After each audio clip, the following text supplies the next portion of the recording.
warahmatullahi wabarakatuh. Perkenalkan, nama saya Dia Rizka Septia dari Prodi Sosiologi Fakultas Ilmu Sosial dan Ilmu Budaya Universitas Trunojoyo Madura. Video ini dibuat untuk memenuhi tugas UTS Sosiologi Pedesaan. Ini termasuk contoh social mapping.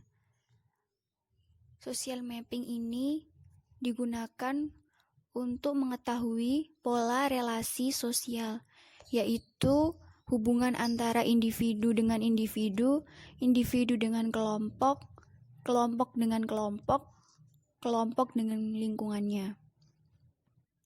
Desa Sumbergondang merupakan sebuah desa yang terletak di Kecamatan Kabuh, Kabupaten Jombang. Batas wilayahnya antara lain di sebelah timur ada Desa Gendengan Jasem, kemudian Desa Kauman, dan di sebelah barat berbatasan dengan Desa Sumberingin. Desa Sumbergondang terdiri dari 3 dusun. Yang pertama Dusun Gondang, Dusun Bedander, dan Dusun Sawan. Kemudian yang saya kasih warna biru ini adalah batas dusun, sedangkan yang berwarna merah ini adalah jalan desa. Kemudian di setiap dusun memiliki fasilitas-fasilitas yang biasanya digunakan oleh penduduk untuk berinteraksi.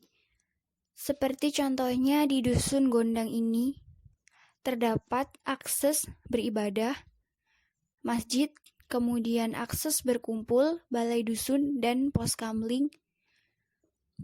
Kemudian di Dusun Bedander ini ada akses kesehatan, 2 bidan desa, dan 1 toko yang digunakan untuk memenuhi kebutuhan sehari-hari. Kemudian ada akses beribadah, masjid, kemudian balai desa. Balai desa ini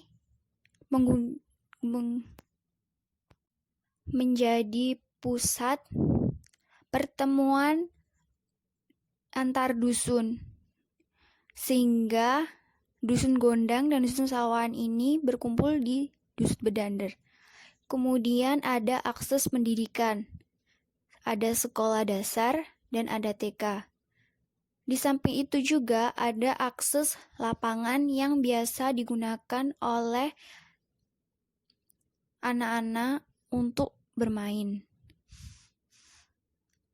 Kemudian ada toko yang menjual alat-alat pertanian, karena memang sebagian besar penduduk di Desa Sumbergondang bermata pencaharian sebagai petani. Kemudian di Dusun Sawahan terdapat Pertamini, yaitu pengisian bahan bakar kendaraan. Kemudian ada masjid sebagai akses peribadatan, ada balai dusun sebagai perkumpulan, kemudian sebagian adalah lahan pertanian. Jadi kebanyakan pola interaksi mereka itu ada pada sumber perekonomiannya.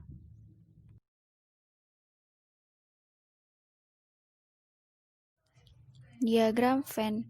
Diagram Venn di sini kegunaannya adalah untuk melihat skala prioritas pembangunan dan masalah penduduk desa. Setelah saya mewawancarai beberapa orang, ternyata masalah yang utama adalah masalah perekonomian karena pandemi COVID-19. Semakin besar lingkaran, maka akan semakin menjadi skala prioritas utama. Nah, bisa dilihat di sini bahwa skala prioritas utama adalah kebutuhan pupuk petani yang mahal, kemudian ada bantuan langsung tunai COVID-19 yang tidak merata.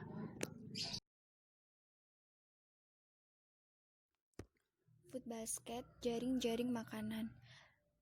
Kegunaannya adalah untuk mengetahui informasi detail mengenai pola konsumsi pada penduduk desa. Nah, di sini bisa dilihat bahwa pola konsumsi pada penduduk desa Sumbergundang, yaitu dengan prioritas kebutuhan beras nomor 1, kemudian 2 sayur, 3 telur, 4 mie, 5 air mineral, 6 susu, 7 LPG, 8 minyak goreng, 9 ikan, 10 gula, 11 kopi, 12 sabun cuci piring, 13 sabun cuci baju, 14 sabun mandi, 15 pasta gigi, 16 sampo, 17 obat nyamuk, 19 masker, dan 20 hand sanitizer. Bisa dikatakan pola konsumsi pada masyarakat di desa Sumbergundang ini masih sangat sederhana dan taraf kesejahteraan penduduknya cukup dikatakan sejahtera.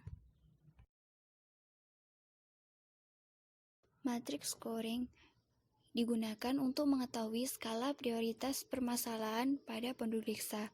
Di sini saya akan memberi skor 1-10 pada permasalahan yang ada di desa. Di sini saya telah mewawancarai beberapa orang terkait dengan permasalahan yang mereka alami. Tetap saja, permasalahan yang pertama mereka alami adalah kendala pupuk yang sangat mahal dengan skor 9, kemudian 2, harga jual tanah murah dengan skor 8, ketiga, kesulitan akses jaringan dengan skor 6, 4, akses jalan rusak dengan skor 5, kemudian nomor 5, BLT COVID-19 dengan skor 4, kemudian yang terakhir adalah kenakalan remaja dengan skor 3.